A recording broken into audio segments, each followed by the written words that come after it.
Bonjour à toutes et à tous, j'espère que vous allez bien. Bienvenue dans ce live du vendredi 31 octobre. Happy Halloween, comme disait Tomoyo. Salut Quentin, salut Sachiko, salut Tomoyo, salut Rémi. Comment ça va de votre côté? J'espère que vous avez passé une très très bonne semaine et que vous êtes prêts et prêts à finir ce livre.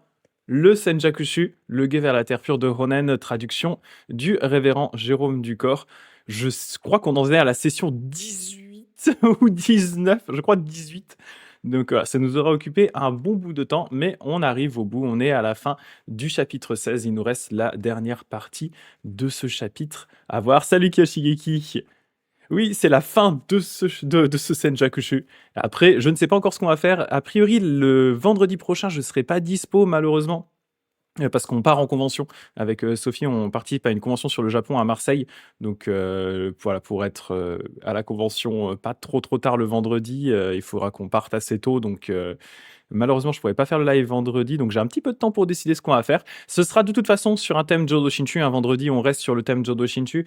J'hésite à faire soit quelque chose de plus moderne, notamment soit Kiyosara Manchi ou Sagari Ojin, qui sont donc des philosophes plus modernes du Jodo Shinshu, des philosophes du XXe siècle, hein, je veux dire, quand je dis moderne, et ou potentiellement un autre texte, que ce soit le traité de Vasubandhu, ou attaquer le commentaire au traité de Tan, celui fait par Tanwan, le commentaire au traité de Vasubandhu par Tanwan.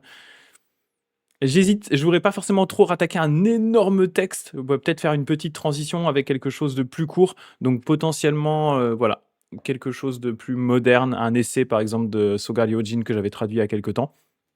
On va voir, j'ai un petit peu de temps pour décider, mais dans tous les cas, ce sera sur un thème Jodo Shinshu. Voilà.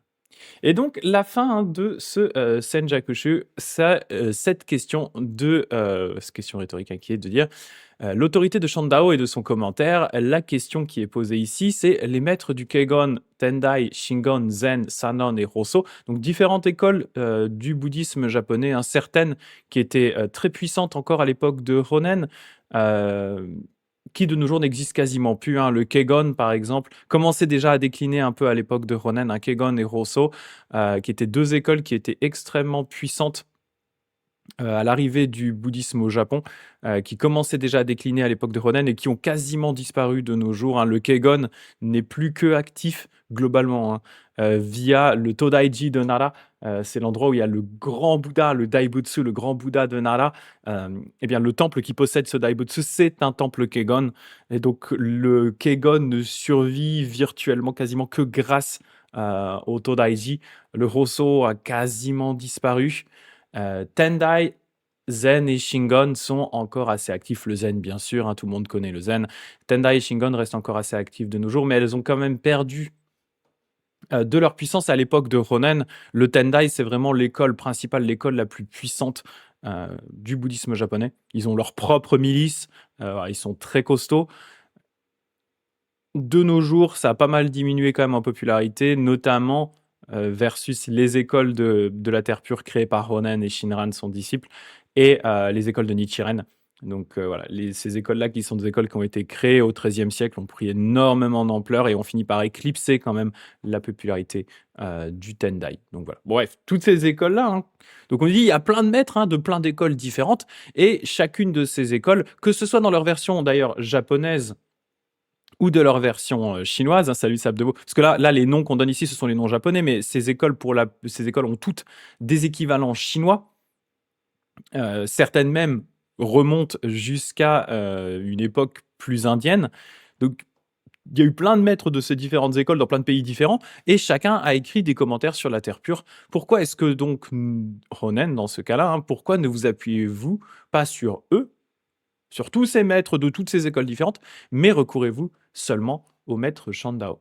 Et c'est vrai que c'est quelque chose qui peut un peu choquer quand on lit ici ce Senjakushu, ce guet vers la Terre pure, c'est que, eh bien, c'est globalement, en fait, hein, une création, on va dire un traité de création de l'école de la Terre pure qui se base à 90% sur Shandao. C'est quasiment que des citations de Shandao, commentées ensuite par Ronen ou ses disciples. Il y a quelques petites exceptions, il y a quelques citations de Genshin, ce genre de choses, mais on va dire globalement à 90%, c'est l'interprétation de la Terre pure de Shandao, revue par Ronen et commentée par Ronen.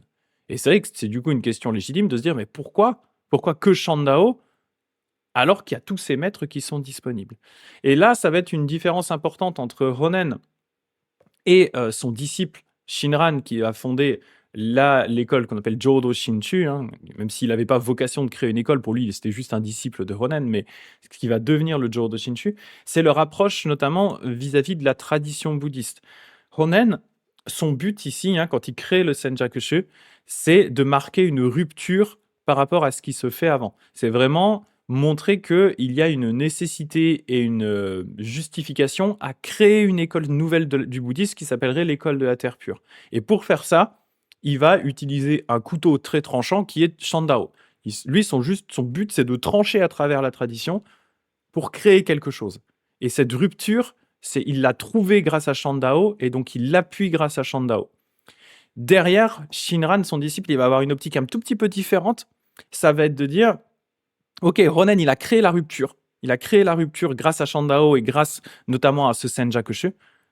Maintenant, est-ce qu'on arrive quand même à relier tout ça à la tradition bouddhiste plus large? Et donc, justement, cette critique qui est ici de dire, en gros, vous vous appuyez pas sur le Kegon, le Tendai, le Shingon, le Zen, le Sanan, le Rosso. Shinran, lui, va d'une certaine façon y répondre par son texte principal qui s'appelle le Kyogyo Shinsho, hein, qui est toujours pas traduit en français, sur lequel le révérend du corps travaille en ce moment.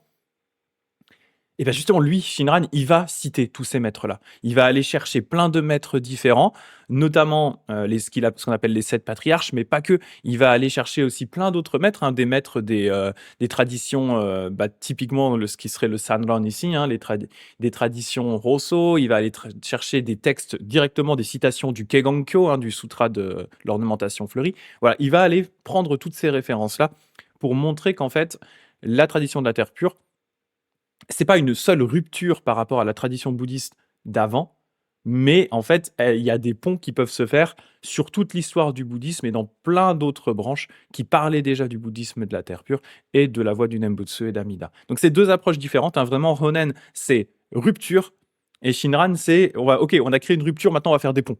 On va essayer de consolider ça. Voilà, juste pour remettre un petit peu le contexte historique de ce qui se passe ici. Mais donc Ronen, du coup, là, il est quand même obligé de se justifier un petit peu du fait qu'il se base quasi uniquement sur Shandao. Réponse. Bien que ces maîtres eussent chacun composé des commentaires sur la terre pure, ils n'avaient pas pour principe la terre pure, mais seulement la voie des saints. Voilà pourquoi je ne m'appuie pas sur eux. Le vénérable Shandao avait entièrement la terre pure pour principe et non la voie des saints. Voilà pourquoi je m'appuie entièrement sur le seul maître Shandao. Donc première ici justification, ce serait de dire il y a deux voies principales, hein, que Ronen a extrait dans ici son texte, le Senjakushu. Hein. C'est ce qu'il appelle la voie des saints, c'est-à-dire la voie des pratiques difficiles, la voie des pratiques complexes, hein, qui inclut des méditations, des récitations de sutras, des visualisations complexes, des mantras, etc., des choses complexes. Et une voie qui est simple, qui est la voie de la terre pure, qui passe par la récitation du nom du Bouddha et la foi dans le Bouddha. Et pour lui, tous les autres maîtres, au moins étaient teintés par ce pouvoir personnel, par cette voie des saints, par cette pratique difficile, alors que pour lui, Shandao, lui, il a vraiment mis en avant réellement la voie de la terre pure versus la voie des saints. Alors, c'est un petit peu discutable en réalité, hein, parce que Shandao lui-même pratiquait également des visualisations complexes. Voilà. Mais c'est son argumentaire, c'est de dire, lui, il a vraiment mis en avant la voie de la terre pure par rapport à la voie des pratiques complexes qu'on appelle la voie des saints. Donc c'est pour cette raison qu'il s'appuie sur Shandao. Une autre question, c'est les maîtres patriarches propres à la tradition de la terre pure sont nombreux aussi.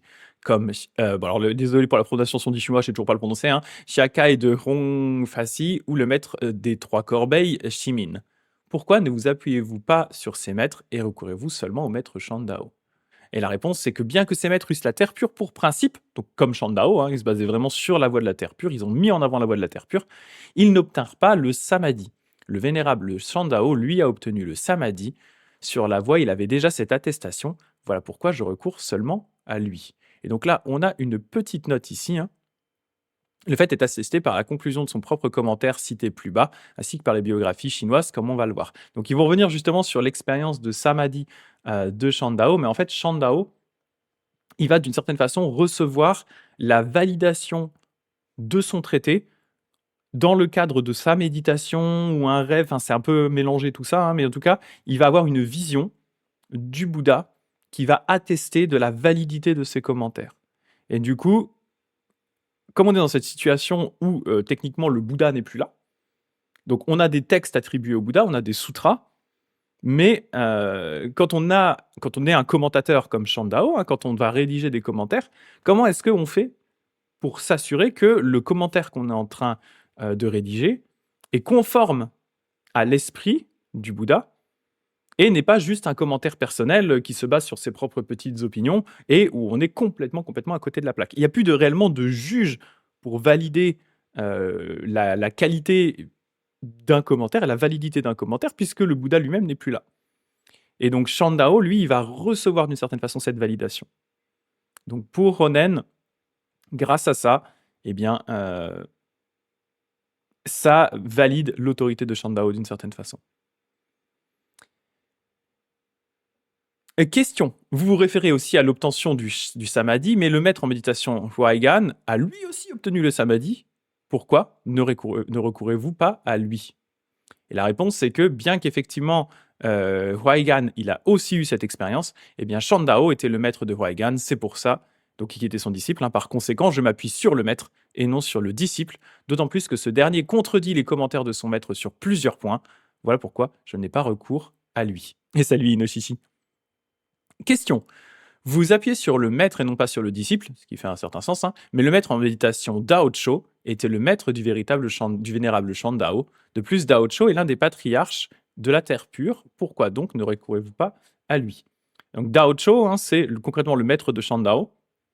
Et Dao Cho, c'est aussi un patriarche qui a mis en avant la doctrine de la terre pure. C'est un des 7 patriarches dans la liste de Shinran. Shinran, le disciple de Ronen, qui est donc le fondateur de ma propre école bouddhiste, lui, donc il met en avant 7 patriarches. Il y a 2 patriarches indiens qui sont Nagarjuna et Vasubandhu, 3 patriarches chinois qui sont Tan Luan, Dao Cho justement, et son disciple Shandao, et enfin 2 patriarches japonais qui sont Genshin et justement Honen, hein, le propre maître de Shinran, il le met dans ses patriarches à lui. Donc on a 7 patriarches, et parmi ces 7 patriarches, on retrouve notamment Dao Cho, parce que Dao Cho a écrit des textes très importants pour mettre en avant la doctrine de la terre pure. Donc on aurait pu éventuellement s'appuyer aussi sur lui. Mais Ronan, il dit, quitte à choisir, moi, je me réfère uniquement à Shandao. Pourquoi? Parce que le maître en méditation Dao Cho, bien sûr, c'était le maître de Shandao, mais il n'avait pas encore obtenu le samadhi. Par conséquent, il ne savait pas lui-même s'il irait naître dans la terre pure, comme le montre l'anecdote suivante. Il demanda à Shandao, donc c'est le maître qui demande à son propre disciple. On est là dans une situation un peu inversée par rapport à d'habitude. C'est le maître qui demande à son disciple. Dao Cho ira-t-il naître dans la terre pure grâce au Nembutsu? Shandao lui fit cueillir une fleur de lotus pour la déposer devant une image du Bouddha, et il l'engagea à accomplir la circumambulation pendant 1 semaine. Si la fleur ne se fanait pas, c'est qu'il irait naître dans la terre pure. À la fin de la semaine, la fleur n'était effectivement pas fanée. Dao Cho admira la profonde réalisation de Shandao et lui demanda d'entrer en recueillement samadhi pour voir s'il irait vraiment naître dans la terre pure. Shandao entra donc en recueillement et il lui répondit aussitôt « Maître, si vous confessez 3 fautes, vous irez naître dans la terre pure. Premièrement, maître, vous avez autrefois installé une image du Bouddha sous un avant-toit alors que vous occupiez vous-même un salon intérieur. » Donc en gros, vous vous êtes mis bien. Par contre, vous avez mis la statue de Bouddha un peu dehors là à l'arrache pendant que vous prélassiez pépère dans le salon. Pas ouf le respect là, pas ouf. Hein. Deuxièmement, vous avez trop pressé les religieux à votre service. Alors, en gros, vous avez fait votre petite princesse là, avec les religieux autour. Vous leur avez, alors, je sais pas si c'est sous le sens, vous leur avez foutu la pression pour l'étude ou vous les avez speedés comme ça, ou alors vous vous êtes un peu trop laissé aller en les traitant un peu comme des serviteurs. Et troisièmement, vous avez porté atteinte à la vie d'insectes en construisant un bâtiment. Donc ça, forcément, hein, malgré le fait que dans le bouddhisme, on essaye au maximum de ne pas tuer d'êtres vivants, de ne pas blesser d'êtres vivants, le fait de construire un temple fait que, de facto, ça va être très difficile de ne pas tuer des bêtes, ne serait-ce qu'en creusant les fondations. Donc, eh bien, vous avez porté atteinte à la vie d'insectes en construisant un bâtiment. Donc, du coup, 3 fautes qui sont là, hein, c'est du coup l'irrespect par rapport au Bouddha, le mauvais traitement de ses disciples, mauvais traitement avec des grosses guillemets, hein, je pense pas qu'il était horrible, hein, mais voilà, entre guillemets, avoir un peu maltraité ses disciples et le fait d'avoir tué des êtres vivants. Donc il doit confesser ces 3 fautes. Maître, vous devriez confesser la première faute devant les Bouddhas des 10 directions, la deuxième devant les religieux des 4 directions, la troisième devant tous les êtres des 10 directions. Parce que la première, hein, c'est une faute vis-à-vis du Bouddha, donc il doit le confesser devant le Bouddha. La deuxième devant les religieux des 4 directions, parce que c'est une faute commise envers ses disciples. Et la troisième devant tous les êtres des 10 directions, vu qu'il a porté atteinte à la vie d'êtres vivants. Dao Cho réfléchit sereinement à ses fautes passées et déclara que tout cela était vrai. Il purifia son cœur, confessa ses fautes et retrouva Shandao qui lui dit « Maître, vos fautes sont effacées. Par la suite, une lumière blanche vous éclairera et ce sera le signe de votre naissance dans la terre pure. » Et donc ça, c'est d'après les biographies nouvellement compilées de ceux qui sont allés naître dans la terre pure. Donc vous voyez ici qu'on est dans une situation assez cocasse d'une certaine façon. Hein. C'est que, je l'ai dit tout à l'heure, mais je le rappelle, Dao Cho, c'est le maître de Shandao. Et en fait, on est dans une situation où leur relation est quasiment inversée. C'est-à-dire qu'ils ont une relation hiérarchique de maître à disciple, mais en pratique, quand ce qui concerne la voie de la terre pure, on voit bien que l'attitude de Shandao, bien qu'il respecte Dao Cho comme son maître, l'attitude de Shandao est en réalité celle d'un maître envers son disciple. Et de même, hein, l'attitude de Dao Cho versus Shandao, c'est vraiment l'attitude d'un disciple par rapport à son maître. C'est Dao Cho qui vient demander conseil à Shandao, qui vient lui demander comment faire et qui vient lui demander de vérifier s'il a bien atteint la naissance dans la terre pure.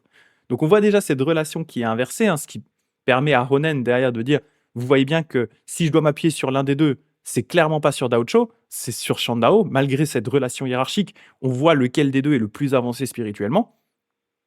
Et on voit aussi hein, l'étendue, d'une certaine façon, des pouvoirs spirituels de Shandao, vu que, de un, il est capable de définir cette sorte de vérification. Hein. Comme disait Tomoyo, c'est bizarre cette façon de faire avec la fleur, parce qu'une fleur peut mettre plus ou moins longtemps à se faner. Donc il met déjà en avant cette technique, je ne sais pas trop d'où ça sort, mais voilà. Et ensuite, il a cette capacité à entrer en samadhi, à entrer en méditation, qui lui permet d'acquérir des informations sur Dao Cho. Grâce à ça, alors a priori, il rentre en samadhi, il rentre en contact avec le Bouddha, et grâce à ça, ça lui donne des sortes de pouvoirs magiques qui lui permettent d'apprendre le karma négatif de Dao Cho et ce qu'il doit faire pour effacer ce karma négatif. Donc on voit bien vraiment l'étendue spirituelle, en tout cas la supériorité spirituelle de Shandao par rapport à son propre maître. Ainsi, nous savons que le vénérable Shandao, par sa pratique, avait obtenu le samadhi et qu'à par son pouvoir, il méritait le rang de maître. En tout cas, plus que son propre maître technique, hein, qui est Dao Cho. Du fait de sa compréhension et de sa pratique, ce n'était pas un être ordinaire. Voilà qui est clair. D'autant plus que ses contemporains disaient déjà comme un proverbe, depuis que la loi du Bouddha est venue à l'Est, c'est-à-dire d'Inde vers la Chine, personne n'avait encore accumulé autant de mérites que ce maître en méditation, c'est-à-dire Shandao, hein. Sa précédence est incalculable. Bien plus, au moment d'organiser le texte du Sutra des contemplations qu'il commentait, Shandao reçut des signes sacrés et il bénéficia des instructions d'un saint, qui apparut en rêve. C'est après avoir reçu l'aide sacrée de ce saint qu'il conçut la division de ce sutra. Il présenta donc son ouvrage au monde comme un commentaire certifié, et les gens l'estiment effectivement comme un sutra du Bouddha.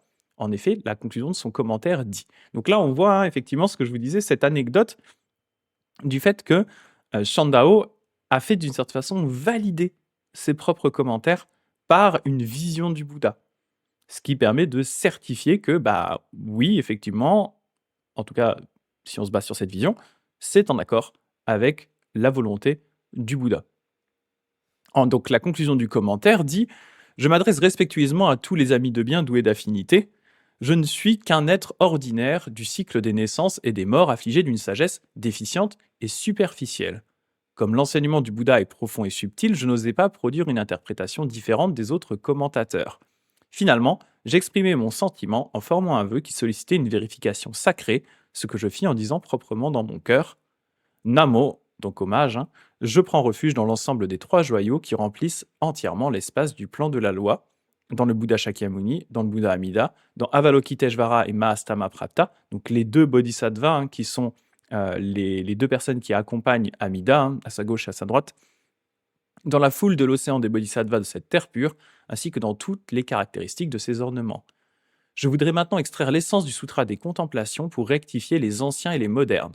Si cela correspond au souhait de la grande compassion des Bouddhas des 3 temps, passé, présent et futur, du Bouddha Shakyamuni et du Bouddha Amida, puissais-je obtenir de voir en rêve toutes les caractéristiques de ce domaine évoquées plus haut. Donc on voit bien ici, hein, Shandao, cette problématique qu'il a, c'est de dire, je sens que les commentaires qui ont été faits jusque-là ne sont pas corrects ou pas complets. Sauf que qui je suis pour arriver à me poser là et dire, c'est tous les mecs avant moi, ce qu'ils ont donné comme commentaire, il y a un truc qui va pas. Il me faut une validation pour être capable de dire ça. Si je veux m'opposer à l'entièreté des commentateurs avant moi, il faut que quelqu'un me dise que j'ai le droit de le faire et que je suis sur la bonne voie. Sinon, c'est juste que c'est moi qui suis à côté et tous les autres sont justes. Vraiment, sinon, ce serait un petit peu égoïste, et, un peu égocentrique d'arriver et de se dire, bah oui, ok, moi j'ai raison, tous les autres ont tort. C'est ce qu'il ressent, mais du coup, il a besoin d'une confirmation pour pouvoir aller sur ce terrain légèrement glissant. Et donc, voilà ce qui se passe, hein. Ayant formulé ce vœu devant une image du Bouddha, je fis encore le vœu d'appliquer mon cœur à réciter le sutra d'Amida, donc le plus petit des 3 sutras, hein, 3 fois par jour et de commémorer 30 000 fois le Bouddha Amida. Donc là, typique Shandao, hein, il va vraiment se mettre sur une pratique de Nembutsu assez costaud. Le soir même, toutes les caractéristiques de ce domaine se manifestèrent entièrement dans le ciel, en direction de l'ouest. C'est-à-dire qu'il va avoir une vision de la terre pure, des montagnes de joyaux aux couleurs variées par centaines de milliers, des rayons de toute espèce qui tombaient en brillant sur le sol, lui-même semblable à de l'or. Au milieu se trouvaient des Bouddhas et des Bodhisattvas, les uns assis, les autres debout. Certains parlaient, d'autres étaient silencieux. Les uns exerçaient leur dextérité, les autres restaient immobiles. À cette vue, je demeurai debout les mains jointes en contemplation, assez longtemps jusqu'à ce que je m'éveille. Une fois réveillé, je ne pus maîtriser ma joie et j'organisai aussitôt l'économie du sutra des contemplations. Et dans mes rêves des soirs suivants, donc ça va plus loin, parce que donc là, concrètement, la vision a répondu à son vœu. Il a dit, si j'ai raison, ce que je veux voir, c'est les caractéristiques de la terre pure. Si en gros je vois les caractéristiques de la terre pure, c'est que j'ai raison. Mais ça va aller encore un petit peu plus loin, puisqu'il le dit dans mes rêves des soirs suivants, il y avait toujours un religieux pour me transmettre la division de mon chapitre du sens profond, mais je ne le revis plus après avoir terminé ce chapitre. Donc il avait quelqu'un, un bodhisattva, qui venait en plus, lui, enseigner des choses. Plus tard, le livre achevé, j'appliquai d'heure-chef mon cœur en me fixant une semaine où chaque jour, je réciterai 10 fois le Sutra d'Amida et commémorerai 30 000 fois le Bouddha Amida, tandis que je contemplerai les ornements de son royaume durant la première et la dernière veille. Je pris refuge d'un cœur sincère, de la même manière que précédemment. Le soir même, je vis 3 meules qui tournaient toutes seules sur le bord d'une route. Soudain, il y eut un homme qui venait à moi monté sur un chameau blanc, et il m'exhorta, « Maître, vos efforts vous feront assurément naître dans la terre pure, mais ne reculez pas. Notre univers est souillé et mauvais, et les souffrances y sont nombreuses. Ne vous consolez pas dans les plaisirs du désir. » Je répondis, « Je reçois entièrement ce conseil d'un sage au bon cœur. Jusqu'à la fin de ma vie, je ne me risquerai pas à produire de pensées d'indolence. » Le deuxième soir, je vis le corps du Bouddha Amida. De la couleur de l'or véritable, il était assis sur un lotus d'or sous un arbre fait des 7 joyaux. 10 religieux l'entouraient, assis chacun sous un arbre de joyaux. Au-dessus de l'arbre du Bouddha se trouvait suspendu un vêtement céleste enroulé. Face à l'ouest, je contemplais tout cela assis, les mains jointes. Et le troisième soir, je vis 2 mâts à bannières qui paraissaient très hauts, avec des bannières de 5 couleurs. Des voies partaient dans toutes les directions. Je n'y percevais aucun obstacle. Donc là, comme s'il voyait en fait, d'une certaine façon, la terre pure avec toutes ces routes sans obstacle qui s'étendent à l'infinité, à l'infini. Ayant ainsi obtenu de voir tous ces signes, je m'arrêtai sans achever la semaine de pratique que j'avais initialement prévue. Il s'est dit, ok, c'est bon, j'ai compris le message, j'ai vu plein de trucs. C'est d'accord, oui, bon, ça veut dire que mon commentaire est ok. On est d'accord. Arrêtez les visions, je veux dormir. Arrêtez de m'envoyer des visions, j'arrive plus à bosser. J'avais fait le vœu de voir ces signes sacrés pour le profit des êtres et non pour moi-même. Ayant bel et bien obtenu de les voir, je n'oserais pas les cacher. les relate donc ici respectueusement à la suite de mon commentaire, pour qu'ils soient entendus des générations futures. Que cette relation fasse naître la foi chez les êtres animés qui l'auront entendu, qu'elle fasse se tourner vers la terre pure de l'Ouest les êtres conscients qui l'auront lu.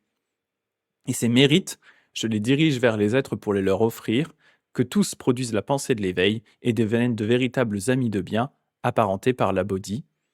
Ce faisant, face avec compassion et se regardant avec l'œil de Bouddha, qu'ils se tournent pareillement vers le royaume de pureté et réalisent ensemble l'éveil de Bouddha. Ce commentaire ayant bel et bien été certifié par l'attestation que j'avais demandée, pas une seule phrase, pas un seul mot ne doit y être ajouté ou en être retranché. Que celui qui veut le copier le fasse entièrement, comme d'un sutra, cela doit être su. Donc vous voyez en fait que pour Shandao, le fait qu'il ait réussi à avoir ces signes qu'il avait demandés confère une autorité tout à fait particulière à son propre texte. C'est-à-dire que son texte ne devient plus juste le texte d'un commentateur parmi plein d'autres, mais il devient le texte d'un commentateur qui a été attesté par les Bouddhas. Donc, si ce texte le contenu de ce texte a été attesté par des Bouddhas et a même été soutenu dans son écriture par différents êtres, il a vu notamment une sorte de sage qui lui apparaissait, qui venait lui enseigner des choses. Au vu de tout ça, ce texte passe du statut de simple commentaire à celui du statut de texte sacré, puisqu'il a été validé par les Bouddhas. Et donc, il le dit, si vous le recopiez, vous devez le recopier fidèlement, comme si c'était un sutra, avec le même respect, en s'assurant qu'il n'y a pas d'erreur, et sans en enlever des bouts à droite, à gauche. Donc, il donne vraiment une nouvelle consistance à son propre texte, qui passe d'une certaine façon presque de texte profane au statut de texte sacré, grâce à la vision des Bouddhas. Et donc, à y réfléchir sereinement, donc ça c'est Ronen qui reprend, ce commentaire au Sutra des Contemplations de Shandao est la boussole indiquant la terre pure de l'Ouest, les yeux et les jambes du pratiquant. Par conséquent, celui qui s'engage sur le parcours de l'Ouest doit absolument le respecter, qu'il considère notamment ce religieux qui transmettait à Shandao le chapitre du sens profond, chaque soir dans ses rêves. Ce religieux était vraisemblablement la manifestation d'un corps d'adaptation d'Amida.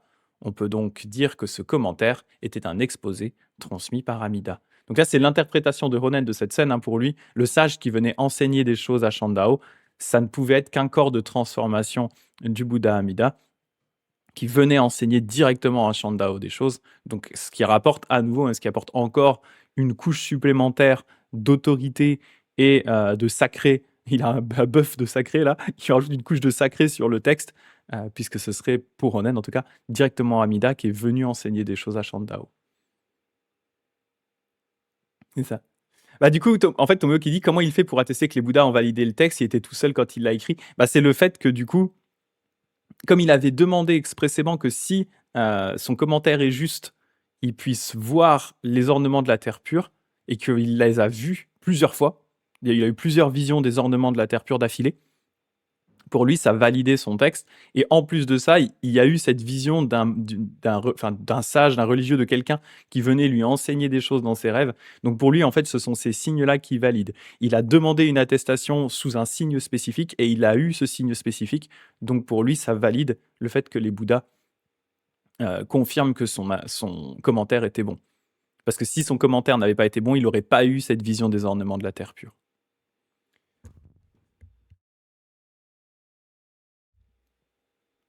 Voilà, en gros, l'idée qu'il y a derrière. C'est quand il dit ici,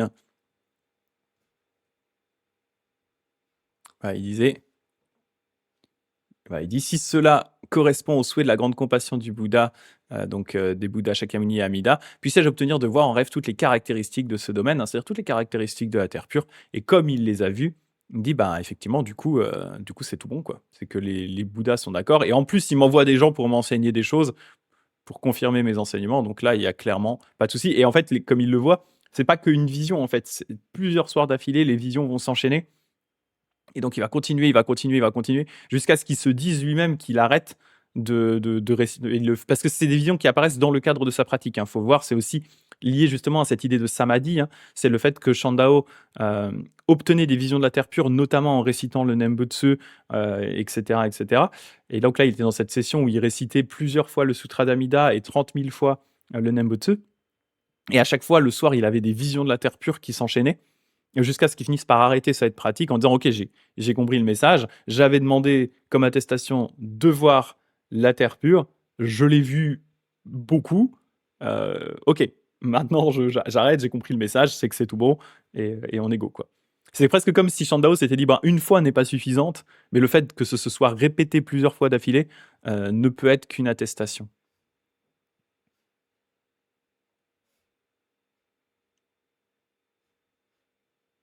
Bien plus, la tradition des grands Tang de la Chine affirme que Shandao était un corps de transformation d'Amida. Donc là, on va encore monter encore d'un cran dans, on va dire, l'interprétation du sacré, hein. Donc là, on était sur l'idée de dire Shandao est un gugus normal. D'ailleurs, il le dit lui-même, hein, à la fin de son commentaire. Il dit: «Moi, je suis juste un gugus normal avec mes qualités et mes défauts.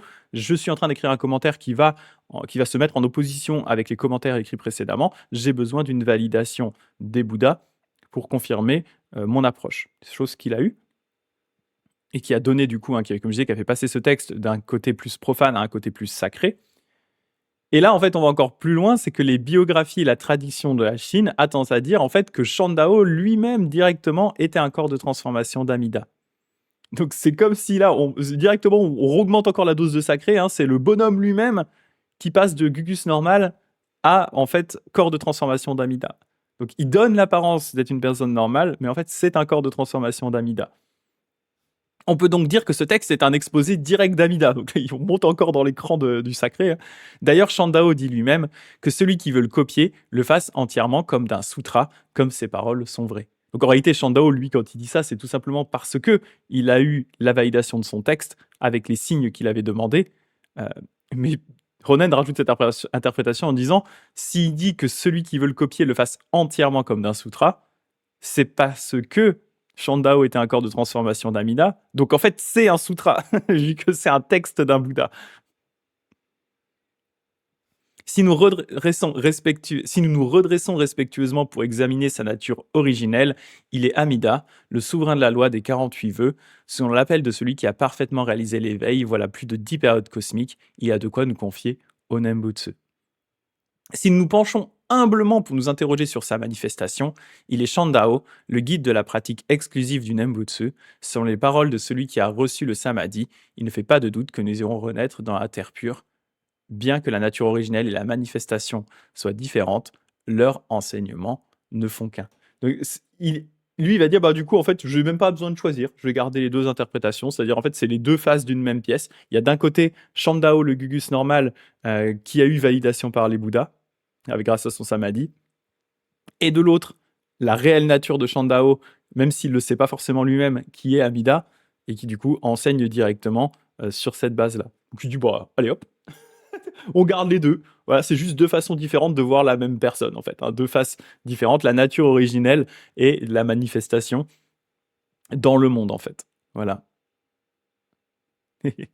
Alors, du coup, tu dis, Thomas qui dit, mais si Shandao est Amida, ça contredit le fait qu'Amida est un Bouddha cosmique. Ben, pas forcément, parce qu'il y a cette théorie, hein, des trois corps de Bouddha qui dit que chaque Bouddha possède trois corps d'une certaine façon, qui sont en fait trois aspects différents de la même personne, qui sont des corps de plus en plus, ou de plus subtils au moins subtils, hein. Il y a ce qu'on appelle le corps de la loi, c'est-à-dire un corps qui est fondu dans la notion de vacuité, dans la notion d'équanimité, un corps qui est commun à tous les Bouddhas, qui remplit l'univers, qui est impossible à concevoir. Ça, c'est le corps de la loi.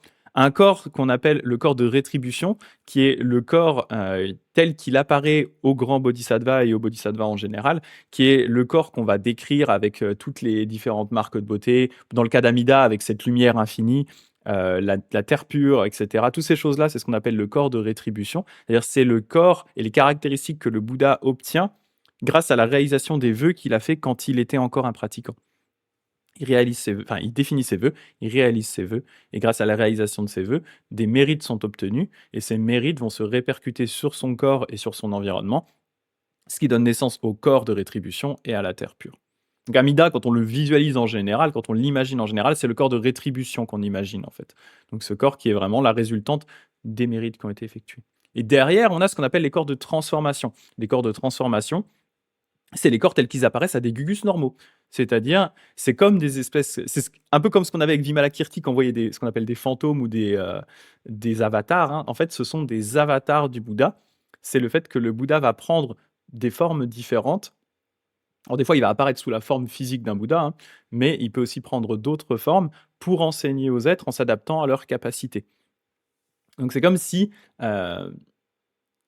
le corps de rétribution ou le corps de la loi, en fait, manifestait différents corps pour pouvoir enseigner à tous les êtres. Voilà, et s'adapter à leurs propres capacités. Et donc, dans notre monde actuel où il n'y avait pas de Bouddha, eh bien, une des solutions, hein, qui est envisagée ici par Ronen, c'est le fait que, eh bien, Amida est apparu sous la forme de Shandao pour pouvoir enseigner aux êtres, en s'adaptant aux capacités, à la compréhension de la Chine de l'époque, sous la forme de Shandao.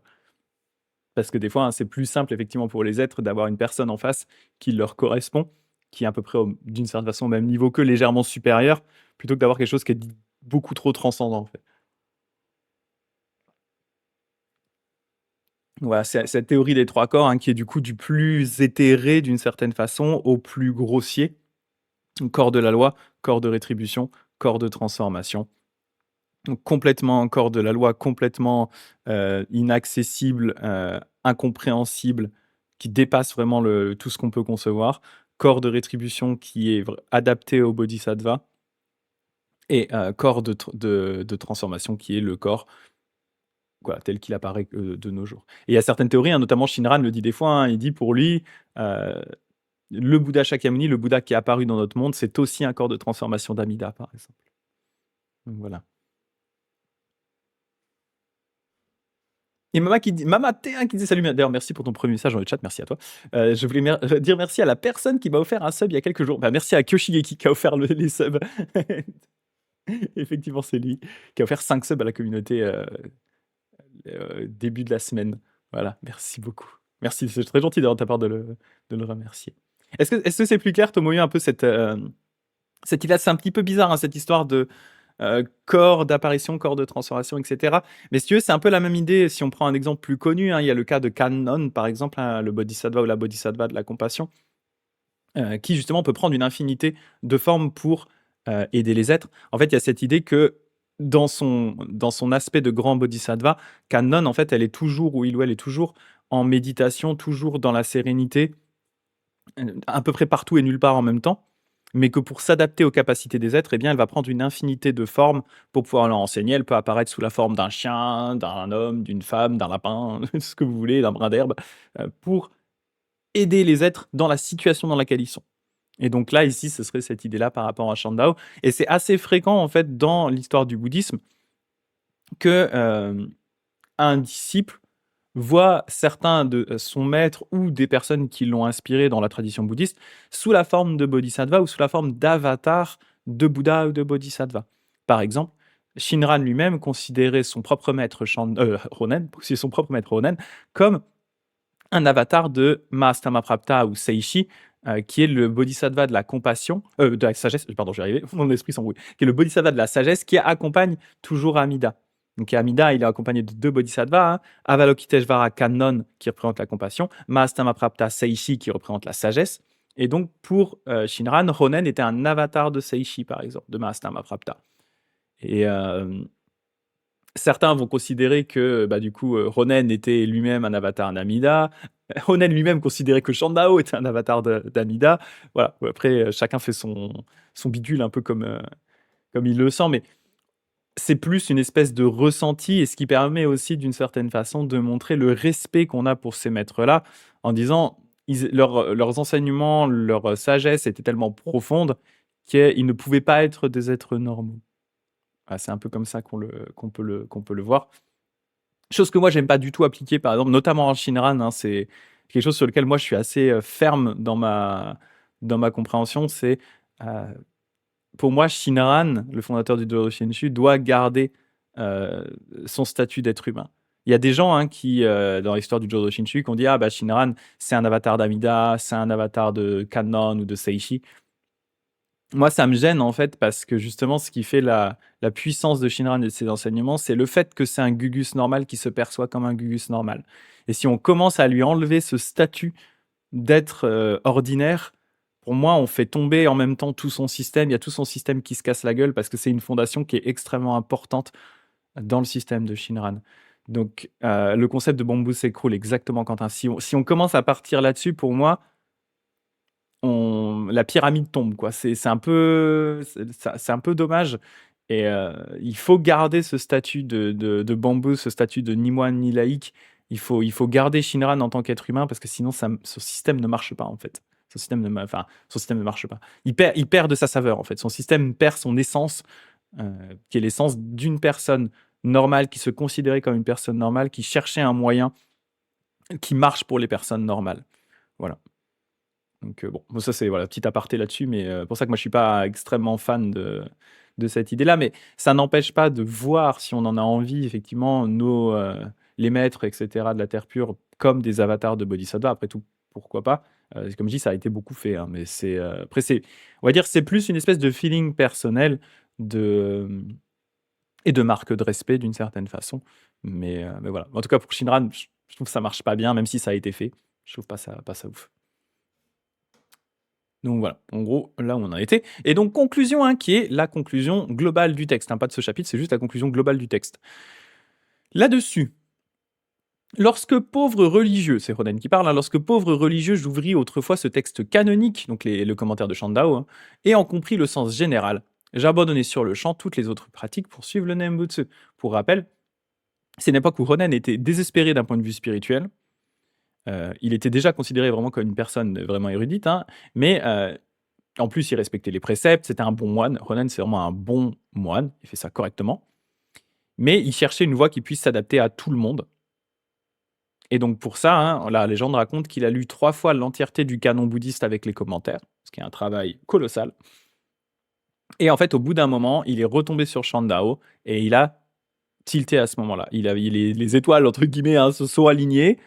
Il était réceptif, il a lu Shandao, le commentaire, et là, la rupture qu'on retrouve là dans le Senjakushu, hein, la rupture s'est effectuée chez lui, à tel point qu'il a quitté le mont Hiei, le centre du Tendai dans lequel il était, dans lequel il avait été ordonné, à l'endroit où il vivait. Hein, donc il est parti du Tendai, il est parti du mont Hiei, il est venu s'installer à Kyoto, et il a créé sa propre école, vraiment suite à ce choc qu'il a eu à la lecture de Shandao, qui lui paraissait vraiment répondre à cette problématique, hein, qui était de dire, si moi, Ronen, je respecte les préceptes, je suis un bon moine, je pense qu'il avait conscience aussi qu'il avait des capacités, je ne suis pas capable vraiment de me libérer correctement, qu'est-ce qui se passe pour tous les autres êtres? Les autres êtres ne peuvent pas être laissés dans la panade comme ça. Les enseignements bouddhistes tels qu'on les a à son époque ne lui paraissent pas répondre à cette problématique-là. Il considère que ces enseignements sont trop élitistes, trop techniques. Ils sont déjà extrêmement difficiles à réaliser pour un moine qui passe sa vie, qui est soutenu par tout plein d'êtres autour, qui lui fournissent sa nourriture. En gros, faire en sorte qu'il n'a pas à se tracasser de grand-chose à part pratiquer, lire, étudier, méditer, faire les rituels, etc. Malgré tout, il n'y a quasiment aucun moine qui arrive à atteindre le but qu'est l'éveil. Donc, qu'en est-il de toutes les autres personnes qui n'ont clairement pas que ça à faire de passer leur temps à méditer, à faire des rituels et qui ne savent pas lire notamment? Et donc là, il a vu avec Shandao, il s'est dit: «OK, il y a un truc qui marche, je viens de trouver quelque chose qui est peut-être ma voie de sortie, la technique qui marcherait pour tout le monde et qui est le Nembutsu». Et donc c'est ce qu'il dit ici, hein. Lorsque pauvre religieux, hein, on voit vraiment notamment aussi, enfin moi, pour moi, il y a sous-entendu il était pas bien à cette époque-là, hein, il cherchait quelque chose. «J'ouvris autrefois ce texte canonique et en compris le sens général, j'abandonnais sur-le-champ toutes les autres pratiques pour suivre le Nembutsu. Depuis et jusqu'à aujourd'hui, j'ai fait du Nembutsu ma pratique personnelle et mon enseignement à autrui. Dans ce laps de temps, aux rares personnes qui me demandaient un gué pour traverser l'océan des naissances et des morts, je montrais le gué menant à l'ouest, hein, donc la terre pure du Bouddha Amida. À ceux qui s'interrogeaient parfois sur la pratique, j'inculquais cette pratique spéciale du Nembutsu. Ceux qui y crurent furent plus nombreux que ceux qui n'y crurent pas. Donc ils voient, hein, que ces enseignements commencent vraiment à prendre. Sachez donc que l'enseignement de la terre pure progresse parce qu'il coïncide avec l'époque et les mobiles. Donc avec les mobiles, c'est les êtres, hein, ils coïncident avec l'époque et avec les êtres. C'est adapté aux capacités des êtres qui sont considérés comme étant dans la période de la décadence de la loi bouddhiste. Donc c'est une méthode qui est simple parce que les êtres sont de mauvaise capacité, hein. La période fait que les êtres sont de mauvaise capacité et les êtres sont de mauvaise capacité. C'est la période et les êtres. C'est ce que les êtres ressentent et ce dont les êtres ont besoin. La pratique du Nembutsu est aussi harmonieuse que la lune et son reflet dans l'eau. Elle est vraiment adaptée à l'époque et aux êtres. Cela étant, lorsque je reçus votre injonction inopinément, donc là, il s'adresse à la personne qui lui a demandé d'écrire ce texte. Donc la personne qui lui a demandé d'écrire ce texte, hein, c'est Kujo Kanezane. Kujo Kanezane, qui est à peu de choses près l'équivalent du ce qu'on pourrait qualifier de premier ministre de l'époque, hein. Personnage extrêmement, extrêmement important de la société impériale japonaise de son temps, du temps de Ronen, et qui est devenu son disciple. Et donc, c'est Kujo Kanezane, hein, qui a demandé à Ronen d'écrire le Senjakushu. Et quand une personne de, on va dire, ce niveau-là dans la hiérarchie vous demande de faire un truc, vous le faites. Voilà. Donc, il l'a fait. Il a écrit son Senjakushu. Donc, cela étant, lorsque j'ai reçu votre injonction inopinément, je n'avais pas matière à refuser. Voilà, on ne dit pas non quand c'est Kujo Kanezane qui vous dit tu peux m'écrire un petit texte, s'il te plaît, parce que j'aimerais bien l'avoir avec moi pour me rappeler de tous tes enseignements. On ne dit pas non. C'est ainsi que j'ai maladroitement recueilli les passages les plus importants sur le Nembutsu, tout en exposant leur signification essentielle. Cela par la seule considération de votre ordre et non de mon incompétence. Classique moment d'humilité hein, dans que tous les commentaires. Hein, genre, oui, je suis mauvais, mais je l'ai fait quand même parce qu'il fallait bien le faire. C'est le comble de l'effronterie et de l'impudence. Oh là là. Je vous en supplie, une fois que vous aurez daigné lire ce texte, cachez-le derrière vos murs, sans le laisser à votre fenêtre, de crainte qu'il ne fasse tomber les calomniateurs de la loi dans les mauvaises destinées. C'est cette petite recommandation de Ronen hein, qui est toujours assez importante. Hein. Faites gaffe avec ce texte, le laissez pas traîner s'il vous plaît, parce que si les mauvaises personnes tombent dessus, on va avoir des problèmes. C'est vraiment ça, hein, la dernière phrase, c'est vraiment ça. Ronen, il a conscience hein, que son interprétation est radicale. Après, il s'en cache pas particulièrement, je veux dire, il continue à l'enseigner, ça fait des années qu'il l'enseigne à ce moment-là, hein, quand il écrit Senjakushu, c'est pas quelque chose qu'il a trouvé il y a 3 jours et qu'il est en train d'enseigner, ça fait un bail qu'il enseigne, mais il y a une différence entre enseigner quelque chose à l'oral à des gens et avoir un joli petit texte autographe où là, si on a besoin d'une preuve, la preuve, elle est écrite, quoi. Et c'est beaucoup plus facile derrière à aller démonter un système philosophique quand on a l'écrit qui décrit tout le système. Voilà. Donc, Ronen, il en a conscience. Il a déjà eu à ce moment-là des démêlés avec les autres écoles bouddhistes qui essayent justement de rendre son propre mouvement hérétique, qui justifie qui essaie vraiment de casser, hein, casser le mouvement qui commence à prendre de l'ampleur. Donc Ronen dit c'est pas le moment de jeter de l'huile sur le feu avec un texte qui pourrait me poser souci. Et en fait, ce qui s'est passé, c'est que le texte a fini par circuler assez vite, hein, notamment dès la mort de Ronen, le texte circulait déjà. Il est tombé entre les mains des religieux de l'époque qui ont écrit des commentaires, etc. Donc en fait, le petit passage de ne le montrer à personne ne s'est pas appliqué. Mais en réalité, c'est notamment parce qu'il n'y avait pas qu'une seule copie de ces textes. Hein. Sinon, on aurait probablement du mal à la retrouver. Il n'y a pas que Kujo Kanezane qui a eu le droit à avoir sa copie du Senjakushu. Kujo Kanezane, c'est la raison pour laquelle le texte a été écrit. Mais en fait, les disciples de Ronen étaient autorisés, les grands disciples, les disciples principaux, privilégiés, étaient autorisés à copier ce texte. J'en avais parlé hein, notamment un petit peu, mais Shinran lui-même considère que c'est un des grands moments de sa vie en tant que pratiquant du Nembutsu, le moment où il a été autorisé lui-même à copier le Senjakushu de Ronen, hein, quand son maître l'a lui-même autorisé à copier le texte. Ça sous-entendait que le maître validait que Shinran était un de ses grands disciples et qu'il était digne de confiance, qu'on pouvait lui confier ce texte un peu polémique pour qu'il le copie et qu'il fasse également en même temps le portrait de Ronen. Voilà. Donc vous voyez ici, hein, je vous le mets alors en en anglais, hein, mais c'est, la toute fin, hein, ça c'est la fin du Kyogo-Shinsho, hein, l'ouvrage principal de Shinran et vers la toute fin de, ce Kyogo-Shinsho, hein.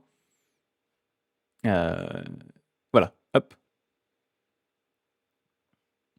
Donc voilà, il dit, hein, à travers les jours et les années, hein, il y a une myriade de gens qui ont pu recevoir les enseignements du maître, hein, de Ronen, mais malgré le fait qu'ils soient proches de lui ou parmi ceux qui étaient, eh bien, plus distants, eh bien, il n'y en a que très peu qui ont eu l'opportunité de lire et de copier ce livre, hein, qui est le Senjakusho.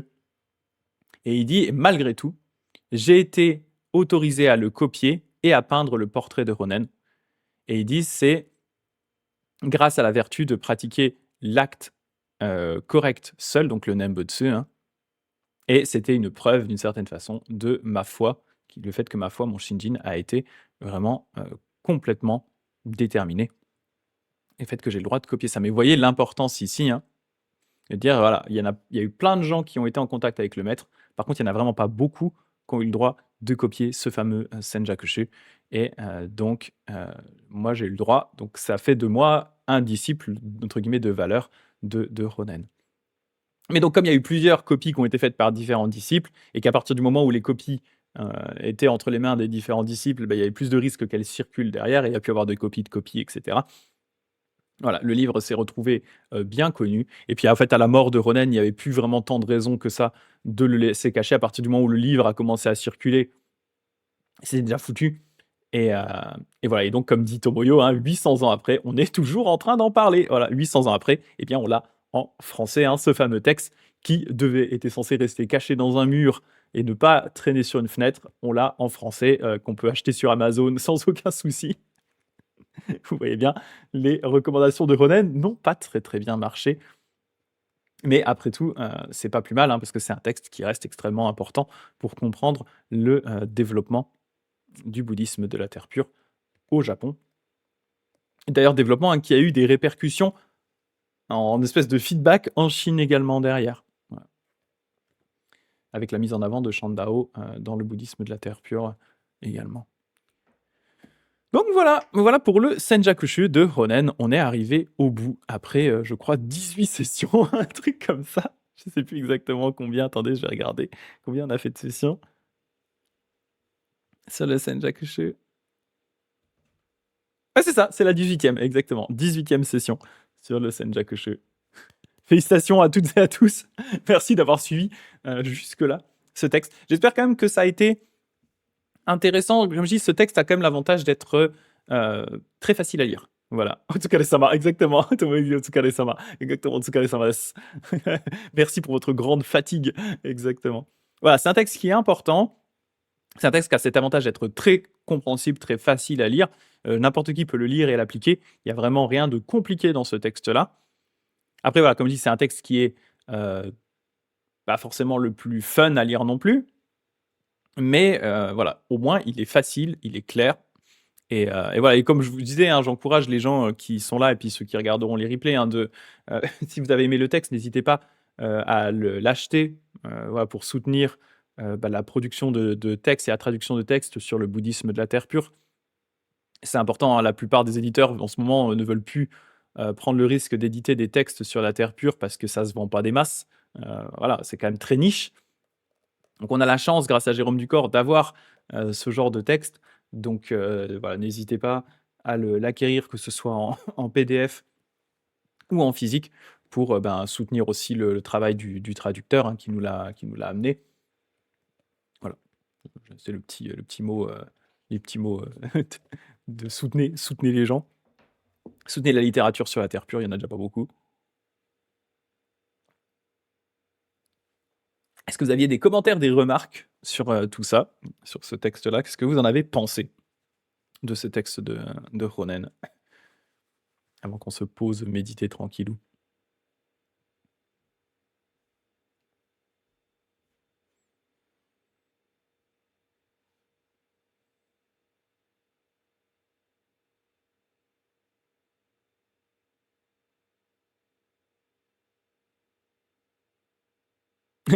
Quand tu as dit comme d'hab, pas grand chose à part, c'était intéressant, merci.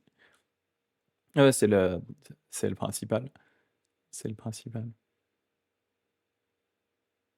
Et vous voyez vraiment un peu l'essence du texte de Ronen, hein, c'est vraiment de dire: «Vous voyez, le mon interprétation, elle se base sur Shandao, mais elle provient des 3 sutras». C'est pour ça que ça structure sur les 3 sutras, hein, partant du Sutra de vie infinie, Sutra des contemplations et Sutra d'Amida. Et qu'en fait, à travers ces sutras-là, mais aussi à travers les, commentaires du maître, eh bien, on met en avant le Nembutsu en tant que pratique récitative. Pardon. Et on va surtout, eh bien, en fait, affiner au fur et à mesure les différentes pratiques pour arriver jusqu'au Nembutsu. En partant des pratiques variées et complexes pour aller vers les pratiques orientées vers Amida, et parmi les pratiques orientées vers Amida, sélectionner la pratique réelle, qui est la pratique unique, qui est la pratique du Nembutsu. Donc il y a vraiment cette sélection qui va se faire au fur et à mesure et voilà, qui est très caractéristique, hein, ici de ce Senjakushu. Et Tomoki dit: «Ça aide à comprendre le système de Shinran, même s'il y a des différences entre les 2». Tout à fait, ça reste quand même une base importante pour Shinran. Il y a des différences qui sont là quand même, mais Shinran ne pourrait pas être ce qu'il est et ses enseignements ne pourraient pas être ce qu'ils sont sans le Senjakushu, sans Ronen et sans ce texte. Ça reste un texte extrêmement important, mais c'est juste que, on part sur, comme je disais au début du live, on part sur 2 optiques un petit peu différentes, hein. Le Senjakushu est vraiment là pour couper à travers les enseignements bouddhistes et arriver à extraire le noyau qui est le Nembutsu et à vraiment le couper, le séparer, l'extraire du reste. Et Shinran est plus dans l'optique de prendre ce joyau qui a été extrait par Ronen et de le remettre en discussion avec la reste de la tradition bouddhiste. Donc voilà, pour vraiment refaire ces connexions, mais sur la base de ce joyau qui a été extrait. Et pour refaire ces connexions, il fallait déjà extraire le joyau, en fait. Il fallait déjà, dans tout ce tas de textes, arriver à extraire cette pépite pour ensuite pouvoir, sur la base de cette extraction, la relier au reste. Et du coup, c'est pour ça que les deux sont importants et les deux sont nécessaires. Mais le travail de Shinran n'aurait pas pu être fait s'il n'y avait pas eu le travail de Ronen avant.